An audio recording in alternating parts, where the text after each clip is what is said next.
Hi, and welcome to the podcast recording this morning. This morning I have with me Mitch Barraclough.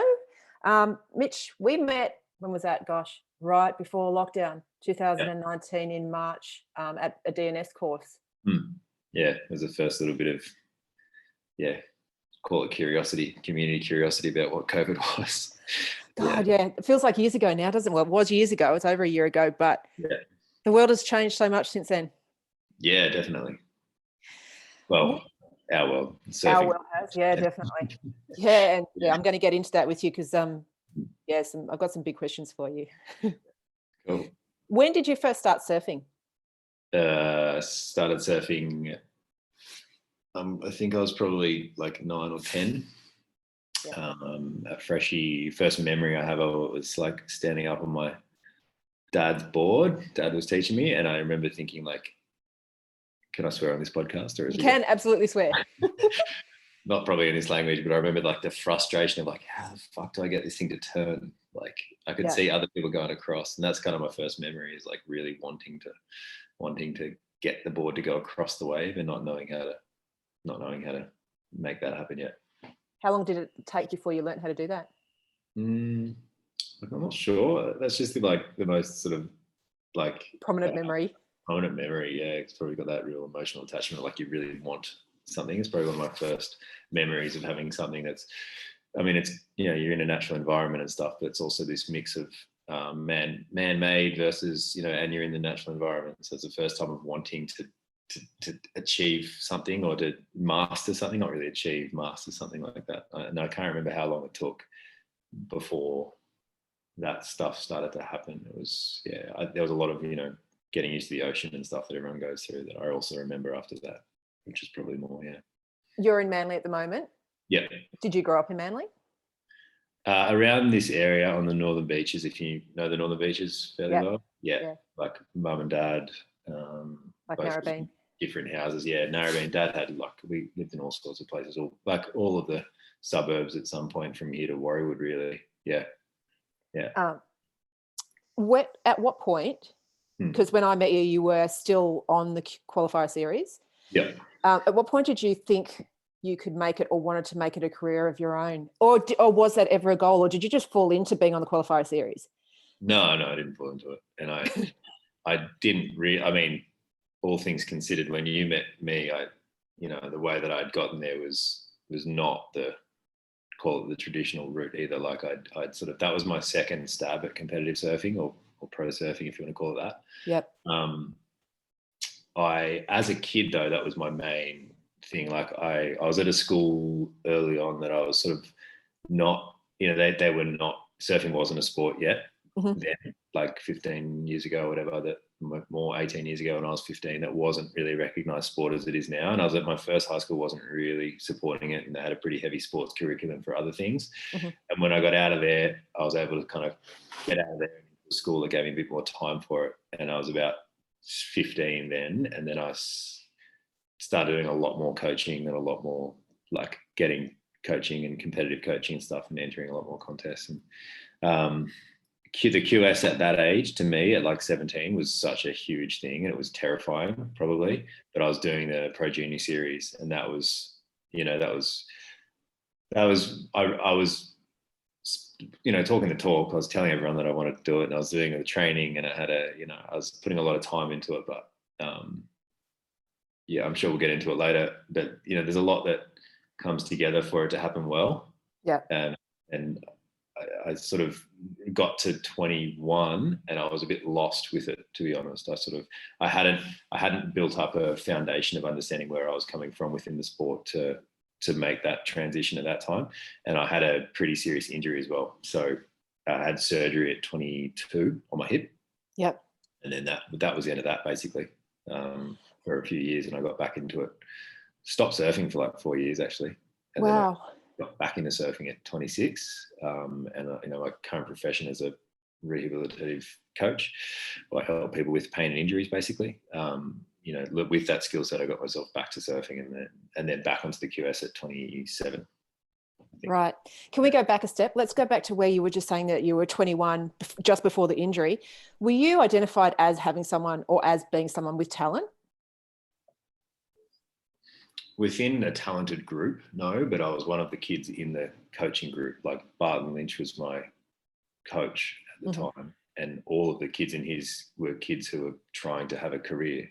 So you sort of, within that group, I was definitely not the sort of, you know, Owen Wright of that group. Absolutely not. But I was in that group, and so you're on track, if that makes sense, to be moving towards. Yeah, I guess talent identification in, say, swimming and something would have been a lot better defined than in surfing, but I suppose so.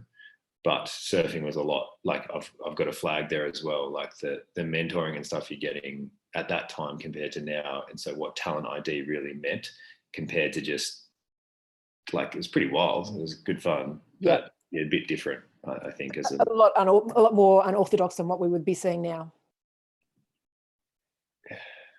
Look, having systems around identifying talent and stuff is great in some regards, and it's not great in other regards. I'd say it's great in that it separates you're going to get a lot less of the crash and burn that ruins people's lives than you are with, like, that's a great positive about the current, you know, systems that are coming into play with surfing. But it's also, you know, it wasn't as separate then. It was sort of mixed up with who liked you and who didn't as well. I think probably more, I would say. I don't know if I've made that too clear, but essentially, it wasn't the most, you're in that group and you're there, but you're really making your own way within it. Right. Because one of the reasons I want to speak to you today was about the changes that have happened and where we're going with surfing in the future, but also the things that probably weren't talked about when you were going through it at that age, like 18 years ago, we're talking about. It wasn't, and even now when I talk to some people, it's not perceived as a career. Yeah. Whereas now what I see with athletes coming through, particularly now with the Olympics on the table, is that we need to get more professional. And I think that's where surfing has been trying to be going, but without taking away the aspect, and I know you're smiling here, taking away the reasons why people get into surfing in the first place, because that's this fine balance that I talk to people about with people that I'm coaching at Urban Surf, as well as other coaches who I see have got massive potential, who never wanted to go on the tour for reasons, probably because they not necessarily didn't see a career in it, but didn't want to lose the aspect of loving the ocean and loving that feeling, and having that feeling watered down or compromised by having to make it a job. Yeah.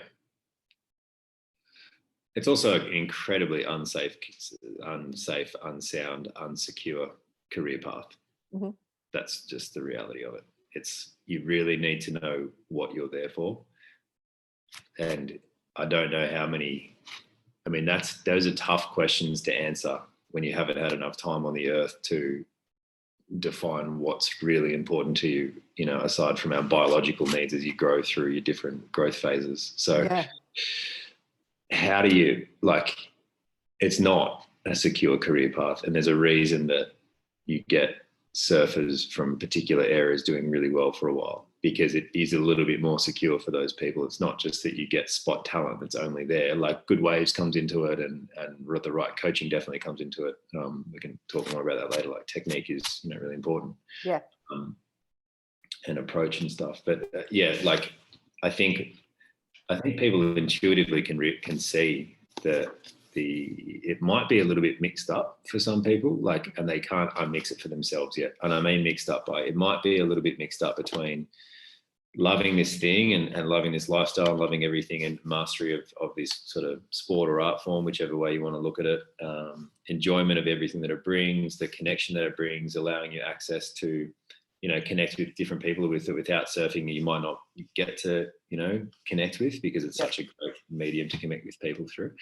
I think probably that there's an intuitive understanding for a lot of people, particularly pretty grounded people, that as soon as you get into the career stuff, a lot of that, that's the stuff that's quite different. And it's an sort of unknown, not very secure career path, not very supported. I think people sometimes are just intelligent enough to go, like, that's probably not, you know, like, they're not seeing something, they don't quite know what they're looking for, but they know that that's not it. Yep. Yeah. So are you happy to talk about your injury? Yeah. What happened? Oh, it was like a chronic overuse injury. So I ended up having a labral tear in my hip, which is like, as you'll know, the hip capsule tore for people who don't know anatomy, it's like the top of your leg bone kind of sits out like this. Tanya can tell you this as well. And it sits into the socket. Yeah. And then that socket has like a fridge seal. And there's also a ligament right in the middle called ligament teres that holds it in there.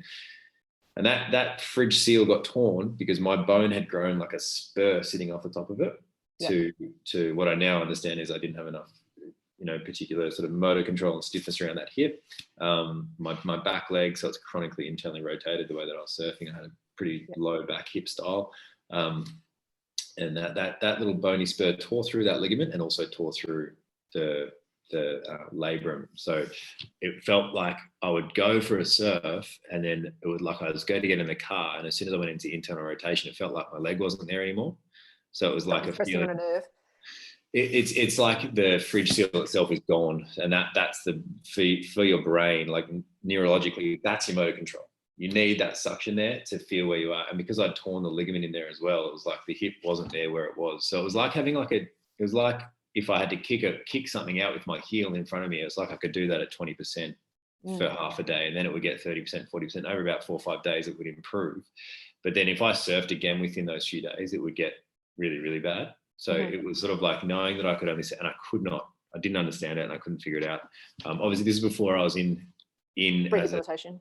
And any sort of health profession. So I really didn't have a clue what was going on, and I just sort of left it and sort of stopped surfing for a bit until eventually I found someone. And at that time, it wasn't the labral tear thing wasn't so.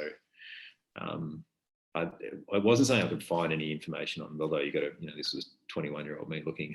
So I don't know how hard I was looking, but when I eventually found it, it was through a physio who was helping AFL players, and they had a lot of them, obviously, from the impact of their sport. So got the surgery. The surgery put my hip back together, didn't stop the pain, and then got into what I'm doing now. So I'm going to go back a step again. So with a bone spur on the body, or when the bone, for people who don't understand what bone spurs are, because I've got bone spurs in my spine as well, the body starts to lay down calcification, and that forms a bone spur.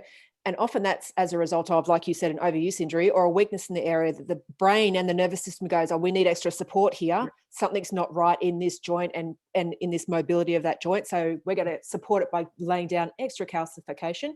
And hence you have a bone spur. So that bone spur obviously got so sharp, and it probably wasn't, well, you said it wasn't the labrum tear that caused the injury in the first place, and it probably wasn't the bone spur that caused. The bone spur was, as a result, a symptom of a degenerative, an instability in the pelvis. Yeah, so you could have been like a subclinical instability, like something that for people that just means you don't know that it's there, but it's playing out whenever you're doing your sport, and it can happen at a particular speed of your sport. You might be stable walking around, and you're not stable during your sport. And you don't know it. You're just a little tight. But essentially, that the issue that I was facing, to build on what you're saying, was that as I tried to rehab it, the traditional routes of rehabilitation didn't deal with the speed of surfing and didn't deal with the load and unload aspect of a surfboard going on and off a wave at different orientations of gravity. So basically, as the board was going up and down, my hip was having to do a whole lot of stuff that it didn't have the capacity to do. It didn't have the movement intelligence to do. So it was basically like talking to it in Chinese when it only spoke a few words of English, and it was just going into, lockdown around the tissues. And that was, that spur. And that, we can get into that. But essentially, it was at that time when I didn't understand it, it was a bit of a frustrating thing. But I really learned a lot from having that one injury. I learned a lot. Yeah.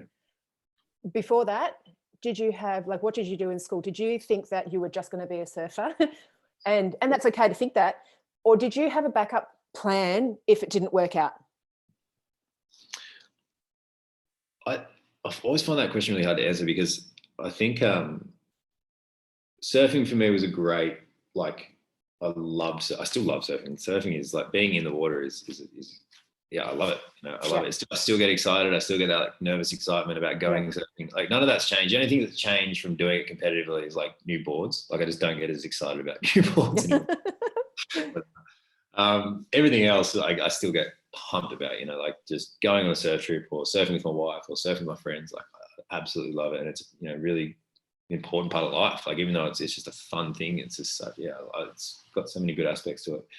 growing up saying, yeah, it's definitely this thing that I was saying, I'm going to be a surfer. But I think, to be honest, that was me not understanding, like I mentioned before. I don't think I had the understanding at that age of several other factors that were playing out for me. So the need to be, have a social standing, the need to feel, good about this X, Y, and Z, the need to, and I think, things that we go through naturally to figure out. For me, my desire to go towards surfing probably was partly tangled up in that. I'm not sure if entirely. Like I was passionate about the sport, but I don't think I would have been able to have a concise conversation about which parts I was passionate about and how much time I was willing to give it. It was just like, that's what I'm doing. Like, I'm going to surf, I'm going to surf, I'm going to surf, which is fine if that works out. But so no, I didn't really have a backup plan. It was just like, no, like, that's what I'm doing. And the amount of effort that I was putting in reflected that that's what I was going to do, with the training and stuff. But I was also putting a ton of effort into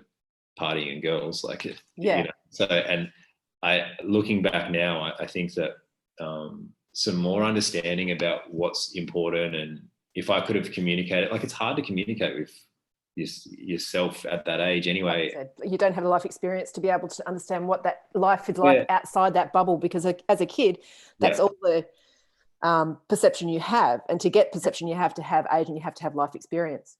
Yeah, and it takes a particularly good kind of coach or mentor to be able to do that. And they don't have to be a surfer. At the end of the day, they're better off not being a surfer, because most surfers are going to have their own stuff tangled up in it.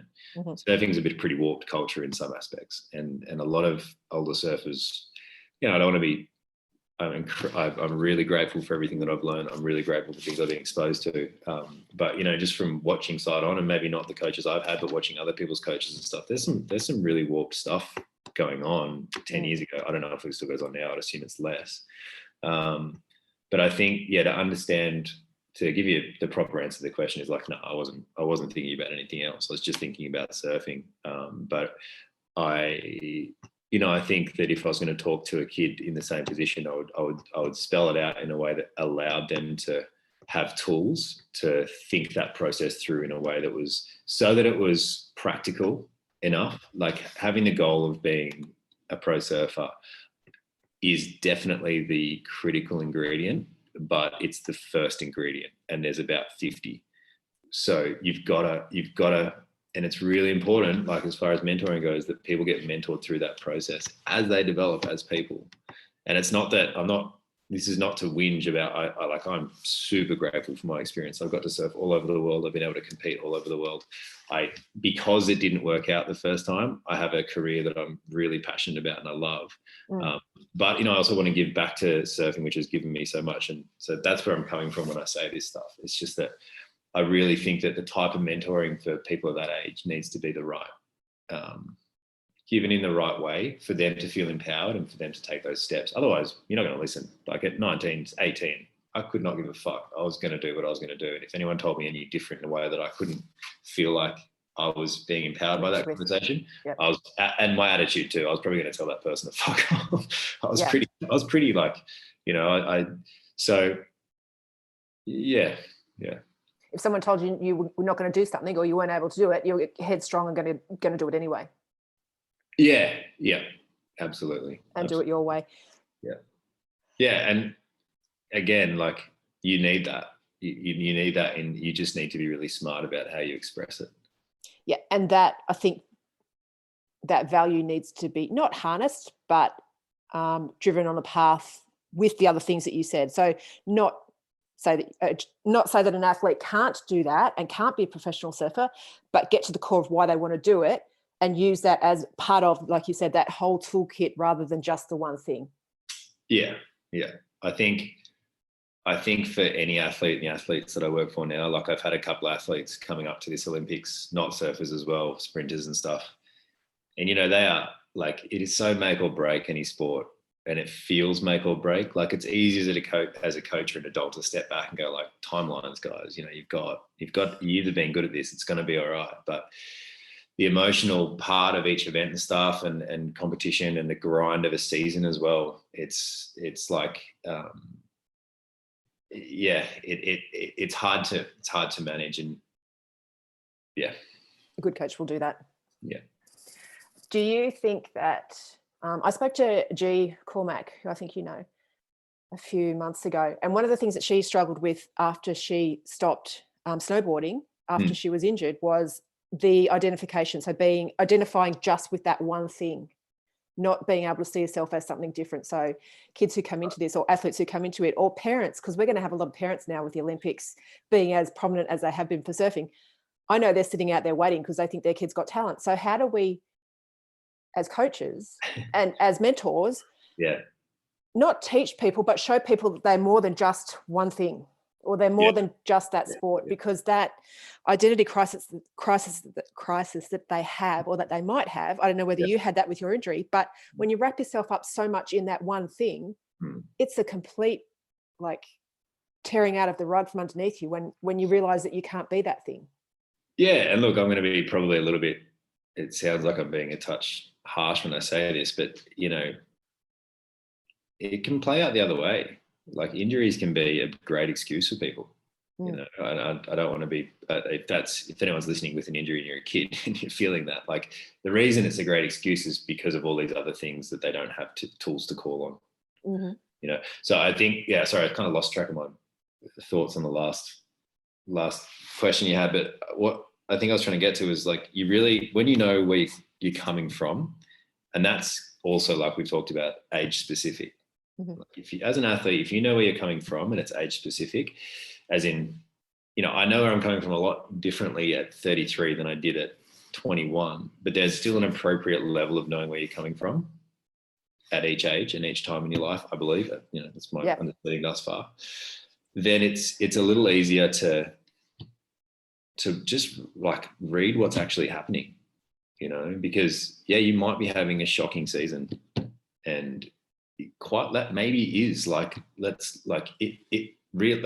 it may mean that in the near future you're not going to be on the Challenger Series and you're not going to be then anywhere near the CT. And if you're not on the Challenger Series, you're not making enough money unless you're a fucking well-paid free surfer in the top 20 or 30 and you're young enough that you can make it work. You are not making enough money for what most people are then going to want later on.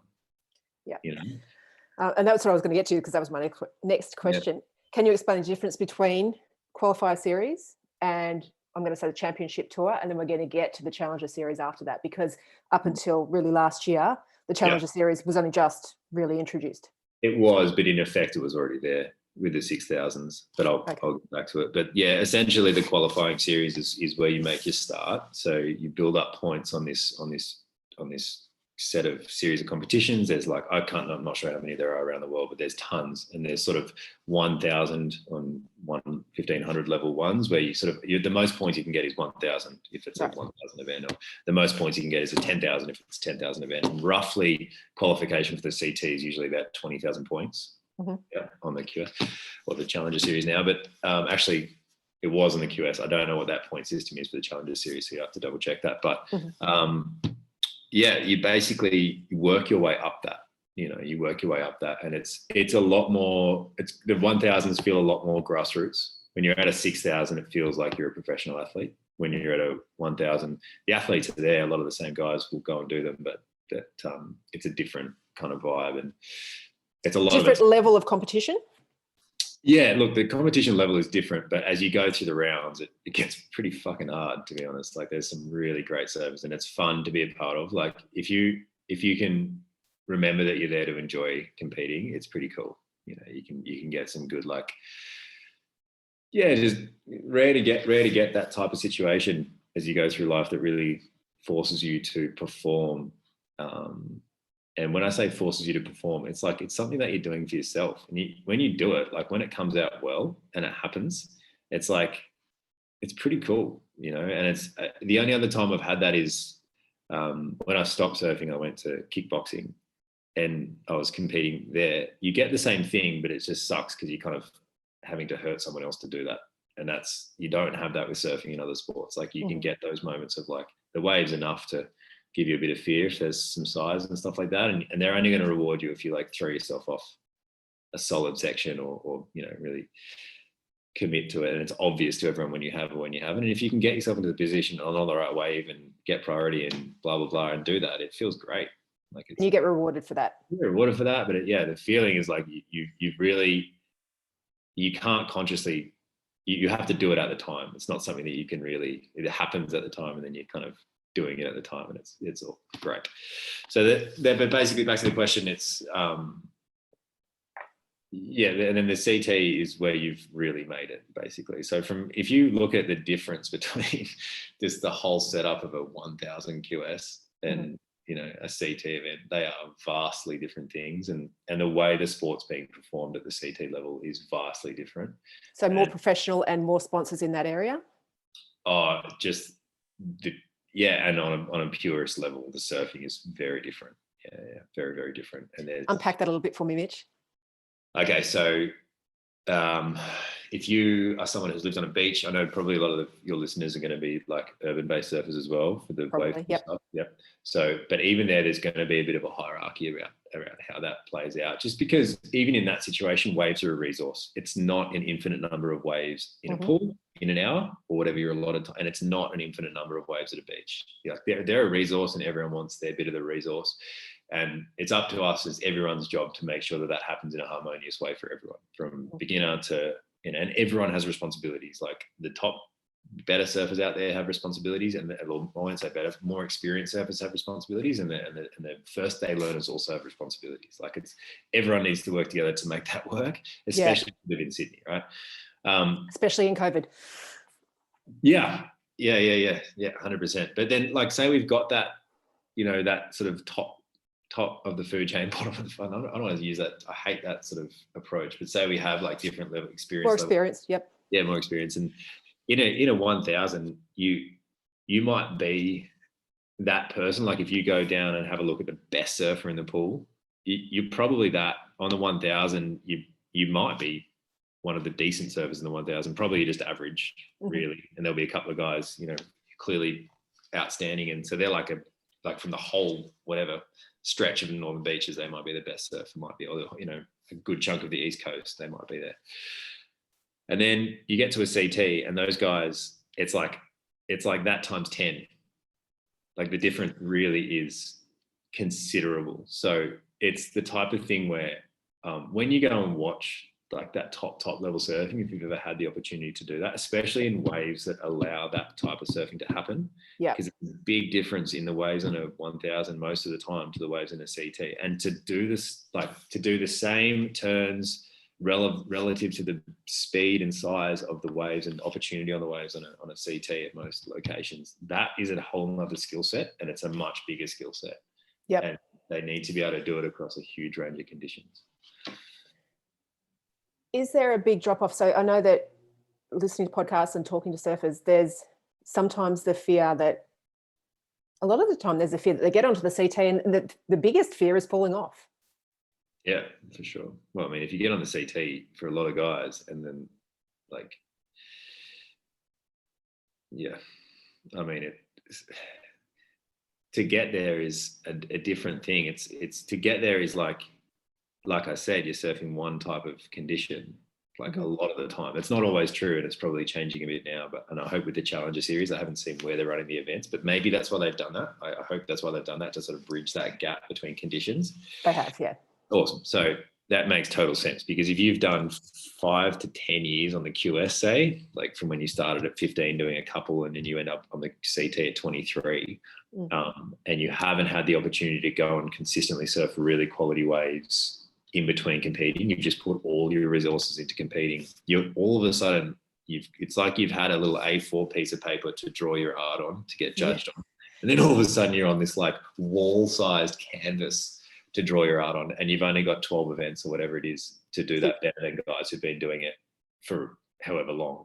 So it really is with surfing, like the top guys have been the top guys also, not just because they're so talented and amazing athletes. They're also top guys because they've had the opportunity to be the top guys. Because they've got that experience on that particular tour, in those waves, in those conditions, surfing against those people continuously. Yeah, on top of incredible talent. Don't get me wrong. I'm not trying to take anything away from them. There's also a numbers game to it. There's always both sides to the coin.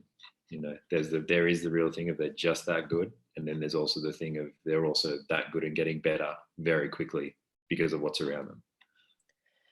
When you had your injury and you came back again, how long between that was it? You said you were 23, was it, when you had the injury or surgery? 21 when I pretty much couldn't really surf anymore. Got surgery at 23, but I was still trying to surf 21 to 23. I was sort of trying to do I had a sponsor and they were kind of cool with me trying the free surfer thing. So I was trying to travel around and get some, do some photos and stuff like that. Mm-hmm. And for those who don't understand what the free surfing is, that is, sponsors will pay you just to be on the free surfing tour, just to go to locations where they get great shots for their marketing. Yeah, I mean, that's the top level of it. Again, what I was doing was just up and down the east coast of Australia. And then in kind of trying to get, first you need momentum. They don't give it to you first most of the time. First you need to be in the magazines and know the right people and get some shots. And then after that, they might give you a budget, where you can go and they'll pay for you to go and get the shots. And then after that, they might pay you flat out. So there's a bit of a stepping stone there, but I was essentially trying to build up that. And then I was working just like landscaping at the time. And then I was 22 or something. And that was basically how I was funding myself, was just laboring and landscaping. Mm-hmm. And then I kind of realized that first realization of like, I don't know for me, it was how do I move forward? I don't have the type of tools I need to really move forward in a practical fashion towards something that, sorry, go on. In surfing, and also, definitely in surfing, like you need to know, like what is networking? How do you approach people? How do you make people feel good about themselves in a way that benefits both of you, and not to be sort of manipulative, just to connect with people. Like learning how to connect with people is really important, and it matters, and being able to be yourself and that person to be themselves. And you're probably going to be different, but you're both passionate about this one thing. You kind of want something from them. They want something from you. How do you do that in a way that's clear, concise, it has the right boundaries, and authentic? And it's authentic, and you're being yourself. And that's, how do you do that? That's a skill set that I didn't have, Yep. And I didn't feel comfortable about not being myself. So what I tended to do was just shut people down or shut them out, or not have that conversation, or not try to have that conversation, because it felt wrong to me to try and get something out of someone, which is ask for money for something that you loved.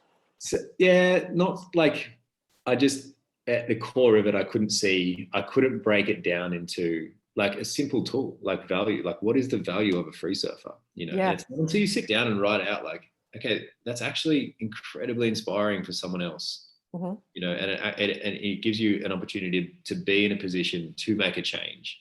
All of these things that I couldn't conceive of at the time, which later on I've understood more and more about. I just didn't get, I just thought like, getting paid to surf is just like too, like you can't, like it's not going to happen. It's too good. Yeah, it is too good, but in the way that it's too good is what you need to understand, I think, if anyone's listening and they're feeling that. You need to understand the value of what you're doing and how you can add more value to it. Mm-hmm. Connection and being yourself is always going to be a big part of that, connection with other people.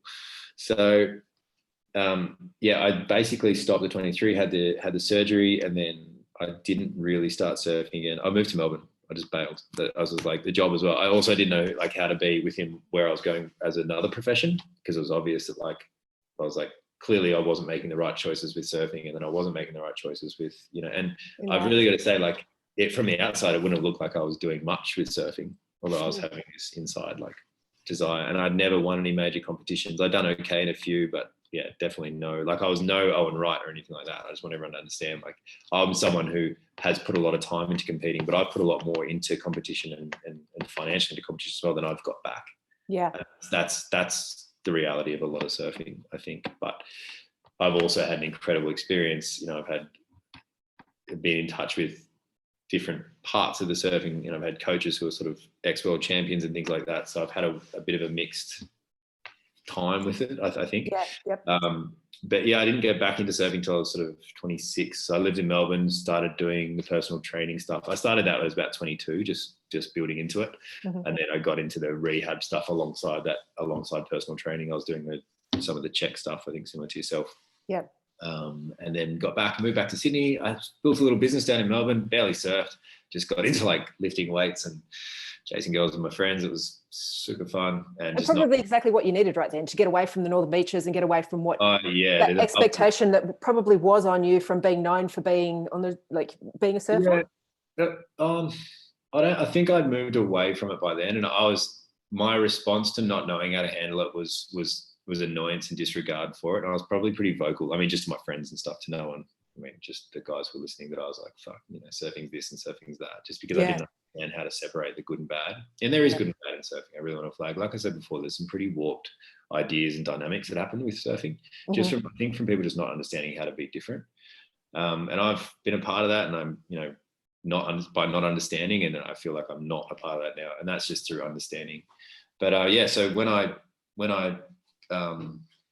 came back to it, I was a different version of myself. I felt much more solid in myself. I'd sort of gone to a city I didn't know a single person in with $300, and I'd built a business that went pretty well, and then I'd sold it. So I kind of had a different way of interacting with myself about, okay, I can do things in a step-by-step fashion, and I learned a lot there. So when I came back, I didn't really think about surfing. I came back to Northern Beaches. I was going to go again in like another year. I was like, well, I'll go back, see my family and stuff for a bit, and then I'm just going to go travel for a couple of years. And what ended up happening was I came back, I was here for longer, and then I ended up, well, long story short, I ended up getting married a while later, and then the way that I traveled around the world was with surfing in the end, so I ended up doing both together. But I really only trained up for like 2 years again after, but I was so much stronger and knew so much more about movement and stuff like that. And I was applying a lot of stuff that I'd really like knuckled down on to learn with the movement and health stuff. I did a lot of study. I got a lot of mentoring. Yeah. I did a lot of yoga therapy. I started that at about 20, and I had that going alongside. So I understood a lot about how to train and how to move. And then I started surfing for a couple of years. And then I just was like, well, I'm going to do it. I was like, I think 27 or 28. I did a few years of all the comps that I could do, all the ones that I could get to, Portugal and Spain, and did I do one in France? Yeah, I think Portugal, Spain, all around Australia. Still on the QS? Now? No, then you were still that was QS. Yeah, that was QS. Yeah. At that point in your career, did you then think I might be able to make it on the CT now, or were you happy to be on the QS? It's a really interesting dynamic because, like, again, we're talking like 1,000s, 3,000s, making a few heats, and locally that, you feel momentum, but essentially, like, it's really important to know where you're coming from. And you have to know, like, if you're going to go and compete with surfing, you have to be cool with the fact that probably the thing you're definitely going to get is you're going to get better at surfing. That's it. And I was cool with that. I ran my business the entire time I was competing. I definitely put a lot of finance into it because it's, as an athlete, like you live as an athlete, like you're training a lot and you're putting a lot of time into it, and you need to get your body managed, and et cetera, et cetera, et cetera. And the travel is expensive. And then, but you have to kind of play a game, which people want to hear from you. Oh, like, you're 28 doing a QS. Are you going to make the CT? And what are you going to say? Like, you're on the spot. Yeah. So it's like, you can avoid the question and say, well, I'm just there to get better at surfing. But then that also has a connotation for them. So you've got to be kind of brazen and go like, well, yeah, like, I really want to compete and I really want to do well. You have to kind of give them the answer that they want to hear. Well, you have to be given an answer that's still true to you, but that doesn't count you out. Yeah. They'll count you out because there's fucking 2,000 other people trying to do the same thing. Yeah. But yeah, I mean, again, like, I'm not someone who's made it anywhere near the top of the QS, so I don't know what that's like there when you're sort of at the coalface of being really close. And I just don't think at a surfing level, my surfing was ever refined or good enough to be at that level. I mean, it's probably pretty close, but there's things that I've learned about technique through that process about that I just didn't know before. Like, the coaching I had at 15 to 20 compared to the coaching you can get now is considerably different. Like, in terms of, sorry, I interrupted you. On a technical, I understand now about surfing that I had zero idea about until this year, 2 years ago. Yeah. Do you think that has changed across the board in surf coaches, or do you think that's still coming through? I think there's only a couple who can put together enough of an understanding of either body mechanics and wave mechanics. I think that's the missing link. People don't get wave mechanics, and it is so different to body mechanics on a flat surface. Mm-hmm. Yeah, and there's a reason that not that many coaches are that good at surfers, and there's a reason the coaches that are good at surfers are the ones coaching, people on the CT and on the top of the QS, because they understand both sides of that. They may not be able to verbalize very much of either, but they can verbalize enough of both to tell the competitor in the language the competitor is going to understand what to do. The competitor can then go and execute it and get 2 points higher on their next set of heat waves than they were getting before. And it may be, you know, completely, you know, non-concise or like it might not be very well-formed language around it. But as long as the surfer understands what they need to feel on the wave, then they're going to be able to do it. But to get, like, for myself, I really, like, I'm someone who's like, I'm movement based. Like, my profession is movement. Understanding movement is a passion for me as well, probably just as much as surfing, probably more of a passion than surfing, really, for myself. So then how do you position your body is like fundamental. And I don't actually think that many people get that. No, I don't think many coaches get that either, from what I can see. Yeah, I just don't see. You'd have a lot better surfing going on if they did. Yep. I totally agree. Totally agree. Do you think it's possible to make it on as a surfer this is such an individual question, because it comes from the perspective of me sitting back and watching this for years and only coming into it as a coach in the last couple of years, but watching it for so long and watching the sport, or watching the corporation around the sport of surfing, flounder so many times in terms of business. Do you think it's possible for surfers these days to become better at branding themselves, in the respect that they may not need sponsorship to survive on the tour?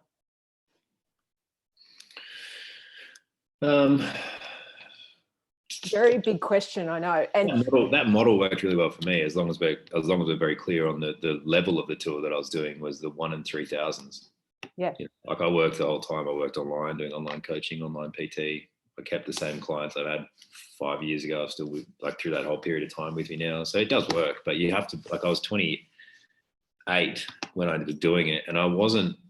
I think a better thought to have, rather than just directly answering the question, is like, if you want to look at it, like, understand what you're actually engaging with when you want to surf. Like, if you want to have a career with surfing, you need to be winning heats, and you need to be getting through heats, and that will award you access into the next level of competition. And then eventually that level of competition will have some money, and then eventually you'll be having enough money where it's its own business as well as a sport.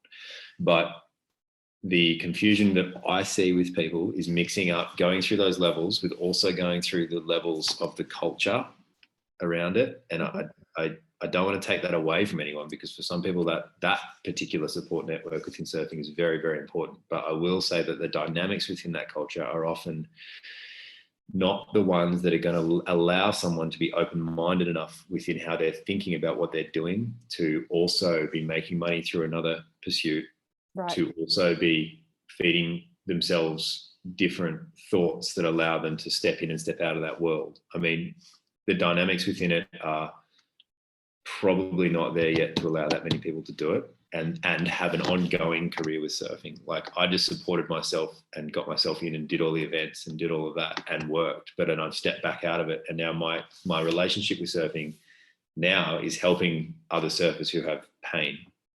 You know, that's my business is based around that. And that's a great way for me to interface with the culture. But it also allows me to not get caught up in some of the unhealthier dynamics that are playing out all the time. And they play out from top to bottom. It's something that people need to understand if they want to go through that process. Are you willing to tap into some of that and explain that a little bit more? Because I think it's something that, looking from an outsider's perspective looking in, I think that what you're talking about is exactly the thing that makes surfing and the culture of surfing somewhat hard to understand from an outsider's perspective. Like that warped, you've mentioned that a couple of times, that warped area of surfing, and not pinpointing names or anything like that, but what is that? Well, I'm not a psychologist, so I don't want to overstep my mark. I'm talking from my experience. But, sure. For me, my experience with it is there's no one person's right, one person's wrong. That's how it's going to feel once it's already gotten to the point where it's unhealthy. Mm-hmm. You know, and maybe right and wrong, sub that out for, you know, in the in circle and not in the in circle. When that's happened, it's already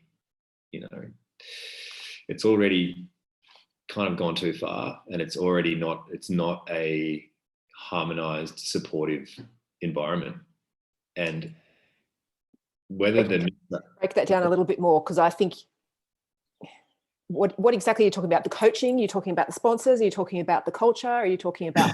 Just like if you're a listener, go for a surf at your local and right. And pay real attention to which part you're playing. Like what's the part you're playing in this thing that we're all trying to do. And again, it's easy for me to say this when I'm sitting in my living room on the computer chatting to you about it. And it's something that I've thought about a lot, but it's hard for me as well. Like I go out there, it's a resource. I want my part of the resource. There's going to be a part of me that comes up that feels like I've earned X amount of the resource. That's the first thing is like, well, not really. That's actually not true. I have a relationship with it, sure, but so does everyone else. Yep. Yeah. And there's, like I said, there's responsibility on different levels and understanding where you're at within that. But the grassroots level of surfing still has a lot of that stuff of you're in, you're out, you're this, you're that. And what ends up happening is to be in and out, people stop acting like themselves. They start acting like how they think they need to act. And then it's gone beyond surfing. And then they're surfing how they think they need to surf to be in that. And then they're behaving. And then it's like you'll see someone in the surf, and they're one personality, and then you meet them in a business environment where they can no longer get away with that, or it doesn't serve them to be that way anymore. And they're a different thing. Like maybe they're your real estate agent. They're a totally different, person then, because whatever, the dynamics have changed. But on a basic level, coaching, competitors interacting with other competitors, sponsorship teams, there's a hierarchy playing out all the time, but it's taken too seriously, like people putting too much stock on where they sit within that. And it is incredibly magnetic. When you're in it, it's quite hard to not let it. I was doing a lot better when I started on the QS, when I first started back to at the end, because I felt really worn down by that. And I wasn't sure if I was playing into it or if I wasn't. And it was getting harder to just be a part of it. Because, you can have different sort of tools to deal with this thing. Yep. But essentially the best tool that you're going to get is understanding, and understanding is harder to get. And it's really hard to get in a situation where you trying to surf, like you're not there. It feels like, people are going to feel blindsided by something that happens in the surf. And the trick is that whatever, so say someone, they're a sort of an intermediate surfer and they're out and they've been surfing a spot for a few weeks and they're feeling like, okay, cool, I'm getting my head around this spot. Like I'm getting my head around and then the day they paddle out, it's a little bit better than the day before. That guy is so excited to surf. Sorry, that guy or girl is so excited to surf. They feel like they've nailed this bank. It's a new level for them. There's a lot of drive there, but a lot of things taking their focus in this particular situation. Like it's maybe a little bit bigger, and the waves are really good and they've got a turn they want to focus on, or got a paddling they want to focus on. But then some dude who's grown up there, who's an advanced surfer, or an older surfer maybe, or he or she comes out and they spot this excitement and they spot this attitude. Naivety? It's not naivety. It's not, because I know, and it really, to be honest, it pisses me off when I hear, because I'm someone who's I've literally done it. I've done the tour thing. I've been there at this thing that's essentially everyone's not playing at, but that's where it comes from. That's where this dynamic comes from. And you hear people who it's like as soon as they get above someone, they're very quick to point and say, well, you're this or that, whether or not having got you, but they say you're naive or you don't understand. And that's not it. It's like, this is a dynamic that's complicated and it's not going to be solved with a one word. It's complicated. So it's deep, right? And this intermediate guy's got so much going on this, and this advanced guy has already probably picked this, seen it, and then he's going to do something with it because his available consciousness is broader at that time. The skill set required for him to be in the surf he's not using all of his skill set. So he's got spare energy to still be looking around. And then this other bloke probably doesn't, or this other girl or guy doesn't. Yep. They clash. They get in each other's way. Yep. But the seeds for that clash going badly have landed at have started way before the situation actually happened. Way before they get in the water even, yes. Yeah, their attitude toward the whole thing. So then you've got the outcome might be, if it's positive, you might get if they're able to laugh it off, cool, but take responsibility. Probably it can be positive, but it's not. Most of the time it's not, because the advanced guy's kind of been waiting for this in some way or form, and then this intermediate guy was already hyped up because and I'm not saying that I'm like immune to it. Like, it's something I have to manage all the time. And with COVID, like, surfing Manly and Queenscliff in COVID has been like, it's so intense, and it's been a real learning curve. And surfing with my wife, where wanting to protect her while she's out there as well. Yeah, like some of the way that men treat women in the water. When it's your wife, it's like, it's really hard. Like, I've definitely had like argument type conversations with people that I didn't want to have, because you've seen them paddle around, but that's that same thing. It's like, as soon as you bought into, this is where I am in the hierarchy now, and I've earned it, and I'm going to be here, and I'm going to behave like that, then you're playing winning and lose, and it's already gone. And like, literally, I don't have an answer for it, but like, surfing's a resource. Like, waves are a resource, and there's not always enough waves, and there's always going to be this figuring out of how to make that work for everyone. Yeah. But I think the culture of in and out probably is fear-based, in that there's not enough of this. We want to make sure we get it. And I think that dynamic is what goes from bottom to top. It's so much deeper and so much more broad than what I understood localism to be. And that's what I think people will label this, but it's so much more than just that. It's really interesting. Yeah. If you were to say that the example I chose sort of lends itself to calling it localism, but to like, let's just take the place out of the water. Put two Australian guys up in Indonesia. Same thing's going to happen. It's just that put two Brazilian guys and two Australian guys up in the water in Indonesia, and the same dynamics are playing out all the time. And none of them are locals to that particular spot. Yeah. And there's generally more tolerance when no one's from there. I'll agree with that for sure. But I don't think the issue is localism. I think labeling it that is kind of an excuse. Like, it misunderstanding actually what's going on. Yeah, and I'm not saying I do. I just the only way for me to move through that, and to sort of, because I was experiencing different dynamics when I was competing, and I found them quite draining, and I didn't know how to interact with them in a way that was positive for myself. So that's sort of set me on a learning path about it, about dynamics, about relating, about understanding. Other things have obviously driven me there as well, but that has been the one thing it kind of feels like it just doesn't bother me nearly as much as it would have 10 years ago. Yeah. But that's only through understanding, like I've said. Yeah. How do you, if you've got younger athletes who want to be surfers who you're coaching, how do you coach them through something like that?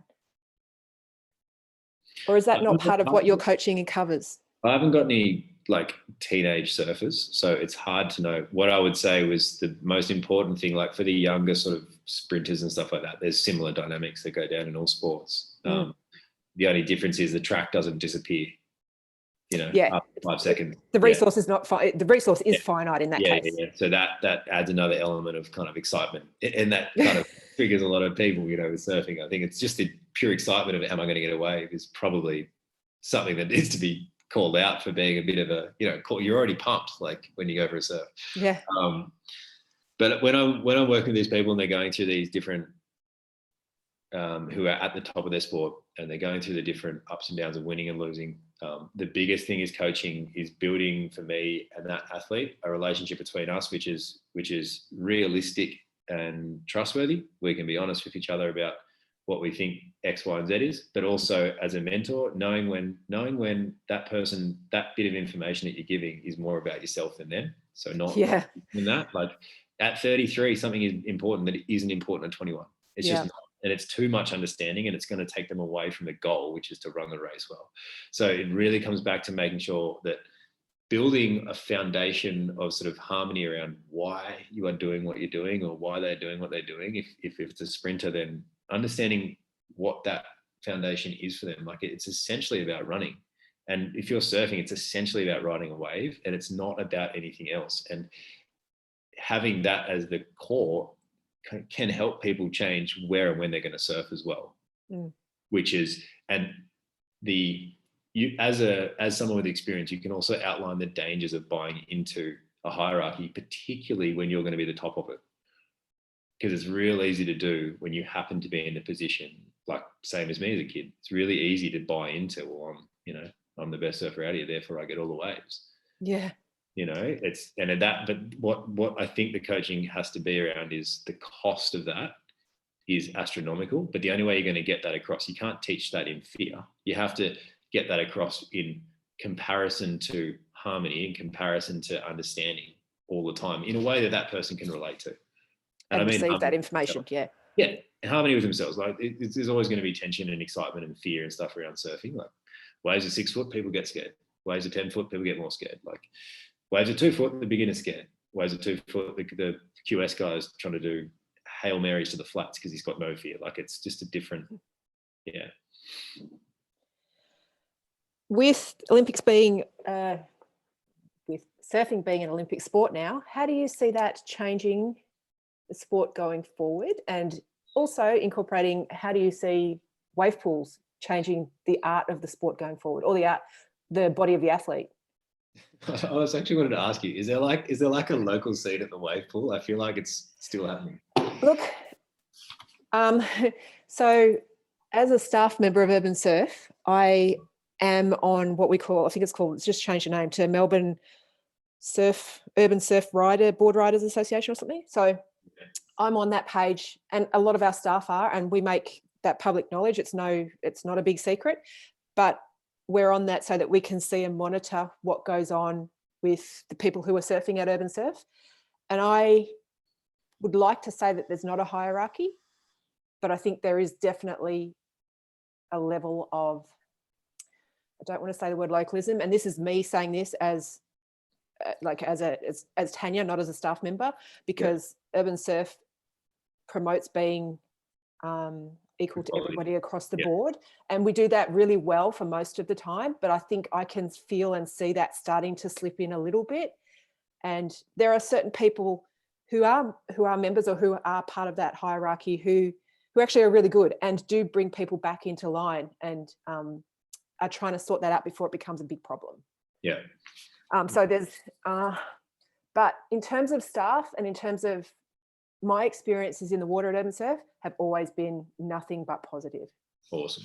Yeah. And that's not because I go in saying I'm a staff member. I get recognised probably 2 or 3 sets in that I'm a staff member, or when I start talking to the staff who are working there at the time, that's when people start to recognise it. But I have not felt intimidated by anybody. Awesome. I've been there. But again, saying that, I'm surfing in cruiser, I'm not surfing in intermediate or the higher levels yet. So that's actually a really good point as well, because there is an element of responsibility, like I said before, is also relative to what the waves are doing, and that changes. Yeah, everyone has a responsibility to not be an issue. Yes. But you need to know where you're coming from. Yep. To be able to not go out that day and to be able to wait for another day, so that the lesser useful part of your ego doesn't drive you into doing something which then becomes someone else's problem. Absolutely. I totally understand that, because I stand on the back at the Surf Academy or stand on the edge of that lagoon whilst I'm trying to learn more about those more advanced levels, and I can pick the people who shouldn't be in those in those settings, and it's sometimes it's hard because you want them to be able to learn how to be in that setting or be in that wave or be out in those height or size waves out in the surf, but those people have got to have that level of respect for that wave, but also for the more advanced people who have the experience with that. So that pecking order is that very conversation similar. needs to happen out of the water. It should happen out of the water. And that conversation needs to happen out of the water, because one person who's in over their head really is only in over their head toward the wave, and then they're able to manage the other factors, and another person isn't. And it's the second person who it's going to be an issue for. The first person, like, there's people out of their depth all the time. It's just that how they've known how to manage that situation before and after. And the reason that they're being there in the first place. So some people will need to, you need to be able to step up. So at Urban Surf, you need to be able to step up to the intermediate. So you're going to have a period of time where those other people in that session need to understand that you've just stepped up into that. So that you are going to be shit, and you're probably going to be shit for a while. But as long as you're not injuring yourself, which is a very factor, or a very high factor on our, as a staff member, because we've seen it all. So not hurting yourself, but not hurting other people, and not damaging other people's property, their boards and stuff while you're in there. And that is something, that's a consideration I think that is in the water, but it's more amplified whilst you're in the lagoon because you're in that tight space. Yeah, and then you've got that, like, coming back to the same thing, like, where are you coming from in calling yourself intermediate or advanced? Like, let's just look at the checklist. Do you have the right takeoff for that wave? Yes or no? Okay, well then in that case you're not an intermediate, and that's okay. Whatever that is. That has to happen out, knowing that that's the next step. The next step isn't looking like that guy because you want to be like that. It's your journey. Where are you coming from?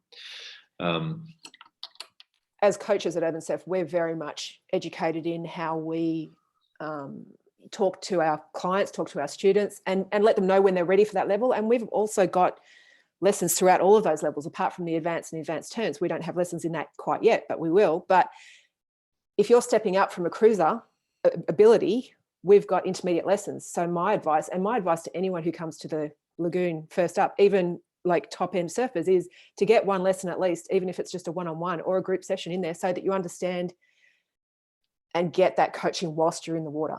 Yeah. I think, I mean, the closer coaching is to the actual act of surfing, the more effective it usually is. I agree with that for sure. Absolutely. The question was about whether, like, localism. No, the question was, has the Olympic going right back? Has surfing being put on the Olympic stage, and the fact that we've got now wave pools, and then we're going to have them all over Australia, if not all over the world, will you, or can you see that changing the way we coach, and can you see that changing maybe the way we look at the career of surfing? I don't know if I mean, this is just personal opinion, so just kind of riffing on that really, because I don't know enough of the factors, but look, there are a lot. I can say this, like, my brother spent about 10 years trying to get into the Olympic rowing team, sort of 16 to 26, 18 sessions a week. Like, the workload was just... It's incredible what the rowers do.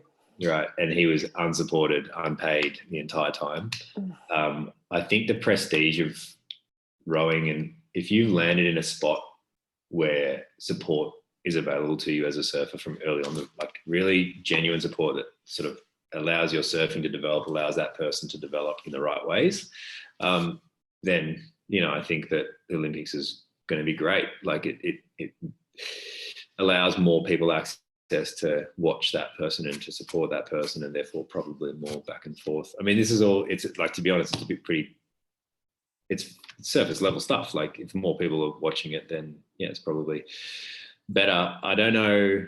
I think just it's already incredibly expensive to live near the beach in most parts of the world, and have access to surfing. Surfing's not you need money to be a part of surfing. You need to get yourself a board, and for a lot of the world, that's not going to be possible. You need waves, you need a board. The wave pool thing is the same. I see the same barrier to entry. I just don't see. I mean, it's a cost-based thing. To be honest, if I was really critically honest, it opens up surfing to a lot of, it may have a bit of more, I mean, it's going to get more crowded, I think, is what's going to happen. And I think the level of how it gets more crowded is going to be something to take note of, because it's like, how do you manage that before it becomes an issue for you? Because we all want to enjoy the sport. So if it does pan out in 5 years, there's another, I don't know, say 20%, 30% of people who kind of could surf but didn't surf much. Now they are surfing a lot because it's more around. Then I'd say that's going to, just cause an overcrowding around that sort of intermediate level. And I don't say that with any issues with intermediate level. It's just that like most people who are kind of fit and active can kind of get to that level well enough. So I'd say that maybe it'll fall out on a day-to-day level. And on a career level, I really don't know. I know that Italo Ferreira is going to be an absolute global superstar, partly just because he's such a personality. Yeah, he's such a legend. But he's such an inspiration, the way he's come through. He's rad. He's so cool. Yeah. And he's so authentic to who he is as well. So he's one of the guys who does what he wants to do out on the waves. Yeah. He's super cool. So like, I mean, that's the image I get of him anyway. I've never met the guy, but I think, I don't know. No other Olympic sport that I can see really supports athletes until they've they end up in the right spot at the right time. You know, for every one athlete who's getting supported young, there's heaps who aren't, heaps and heaps. So again, I think that just comes down to the, you know, people understanding where they're at with it, making the right decisions based on that. So I think. So when I was so I grew up in Canberra, and when you mentioned rowing, I was scouted, I think it was in year 7. So the Australian Institute of Sport put money into scouting for rowing, and myself and my best friend were right height range, right leg length, right body shape and type, all that sort of thing. And it wasn't something that I was interested in doing. So even though they pushed my parents and said, she's got talent, she's got not talent, she's got the right body shape and type we want to mold into our talent, I didn't do it. My sister did, but she didn't do it at a competitive, like not that high competitive level. She did it more just at the high school level competitiveness. But do you think that now that we have that sport, now that we have surfing in the Olympics, do you think that there will be scouts who are looking for talent and looking to mold kids into that, or mold athletes into that? Or do you think we're that's already happening. So that's already happening now. It's just that the mold process with surfing, I don't know how you're all of a sudden going to implement, like, if you're a young surfer and you're like 12 and you're a good surfer, right? And you've got one dude coming up to you from the surf culture that you know, respect, want to be a part of, and he's from a surf company currently doing whatever, you know, versus a dude from the AIS coming up to you, good chance that you're listening to the towards the surfing. Yeah, right. Unless your parents. But that said, I don't see that those AIS people. I'm sorry if you're listening. I mean, there's it's really heavy towards performance, and I don't think a lot of bodies aren't ready for that type of performance, right? And there's a big break rate with athletes. So I would also argue that it's probably still, I don't know. I don't see one as better than the other. I just don't see how they would have to merge really well. And, you know, maybe the high performance center is able to, like, all those types of places. And there's like some coaches here. Some of my friends are like one of my friends is the coaches. I think he's coach for Surf in New South Wales or something, and he's an awesome PT as well. So like, you know, maybe that's starting to merge in another way, sort of halfway between the two. But yeah, I don't think it's going to be like people rocking up. What might happen is a division between the wave pools and the other scene. Yeah. But then, like, you've already got the ISA Olympic. I've never watched an ISA contest in my life, but the Olympics was based on ISA. So it's, yeah. Yeah. Different method of competition, isn't it? Yeah. Yeah. Last question for you, Mitch. Actually, last 2 questions. What do you have going on right now that you'd like to share with my audience? So I'm working through my experience with both surfing on the pro tour, and then my own rehab journey with that. I've got it was the Natural Connection, but now it's called Surf Without Pain Guy, just to make it very direct about what I'm doing. It's very clear. I saw it change, and it was really good. Like, I instantly recognized what you were doing. Yeah, thank you. I just, basically I'm running a business that helps people, surfers, on that front, get out of pain. And there's a lot of chronic ongoing issues that so many surfers have that are super misunderstood, and going to a physio or a chiro might work, but there's a good chance that you need to respect what surfing's demanding of your body and have the right input for that, so that you can get yourself out of pain, get your body moving in a way that's going to let you surf. We all want to surf into our 60s and 70s, like I do. Yep. That's why I put so much time into it. And it's not going to happen unless you're doing some type of management for your surfing. And what I'm doing is that management. And you can start, like, if you're in pain at 20, you need to start at 20.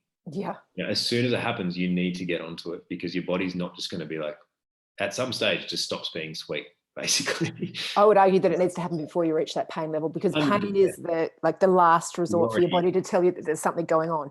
You've already done it. And basically that's my entryway for people to understand the like brilliant world of being able to move well and knowing what to do when you're in trouble. So just simple, effective tools that you can do in like 15 and 20 minutes, which actually make a change. You have to just be consistent. And then once you've got past that out of pain stage, or if you're not in pain, there is continue to do them. there's levels to that as well, where you're just basically going into improvement. You're just going to be a better surfer, fitter, healthier, happier person. That's what I'd like to put out to everyone. Including your breath work? Pardon? including your breath work with that? Yeah, it's always part of it. I mean, to me, breathing and movement are not separate. I just call it movement to keep it very simple. But there's always going to be breath work inherent in all my programs. And then on an individual coaching level, there's options for that. There's also I'm coaching athletes through their movement and competitive lives as well. So I have some spots for individual coaching always. Very cool. What is your advice for anyone wanting to get into professional surfing or parents of children who have the potential to be a professional or high performance surf athlete? Have some really honest conversations with yourselves and people that you really trust about what it is that you're doing it for. And if that's because you want recognition and stuff, that's totally cool. Like everyone wants that, and that's fine. And make sure you note that out. And once you've got that out of your system in that conversation, then move into like what's really important to you about what you're doing. Like what is really important to you? Is it, for me, it's just like I want to be good at surfing. Like, and that's genuinely something that matters to me. What I've learned is that's quite a simple goal. It's like it's not like, okay, I want to be enlightened. It's like I just want to be good at surfing. Yep. I have other goals, obviously, but what I've found is having that clear guiding understanding of what I'm doing with surfing allows me to place it in the right place, and it stops me getting caught up with other things in it. And it also allows me to put other pursuits into, so like my I don't want to say spiritual because it sounds like a toss, but like meditation pursuits and yoga pursuits, like they don't necessarily tie in with my surfing all the time. Sometimes it comes together and it's amazing. Sometimes it doesn't. But knowing what surfing is and what I want to do with it and what makes me feel good about it is really important. Okay. And it doesn't need to be anything other than what it is. What I'm trying to say is it can be super simple. And that's often what it needs to be for people. That would be my first thing, is really like the excitement about being good at surfing and enjoying surfing is really important, and allowing yourself to want to be good at it as well. Like if you're not someone who's been called out as talented, like allow yourself to want to be good at it and let that drive you toward learning about it. But make sure you understand when it's getting from, when things start to come up because you're good at it, make sure that they get placed in the right basket of importance. Yeah. There are going to be things in your career incredibly important that you keep happening. That might be Instagram for the new generation. Yeah. But it's only important for keeping your career going, which is all inevitably to drive you to be better at surfing. A means to a purpose, or a means to an end. Yep. Yeah. And having that order in the correct order. Yep. Yeah. And if you're a parent, just it's your responsibility to nurse any child's sporting journey into it being a positive part of them. And if you have a positive part of them, not you. A positive journey for them, because any level of surfing or any other sport that I can see as well can be either incredibly positive or incredibly negative, and you need to be onto it. Because there's a good chance that most parents out there, especially a lot of dads, I can say, like they've got stuff from when they didn't do things as a kid, and I've got stuff that I didn't do as well. Like I didn't get to the 6,000s, but you need to know what's yours and what's the kids. Yeah. Settle your shadows, or understand and work out what your shadows of your archetypes are. And accept them for what they are, because they're going to be part of who you are, but just don't project them onto somebody else. Fully. Just allow them to be there for yourself and understand that they're going to be there. And you're never going to have a perfect conversation with a young athlete, but basically all they need is their parents to support them, and they have other kids to compete with. They have sponsors to learn how to interface with, which you need to help them with, and they have competition to learn how to deal with the pressure for. A parent's job is to fucking support the kid. Yeah. Awesome. Thank you so much for being here with me today, Mitch. No worries. Thanks for having me, Tanya. No problem. Cool.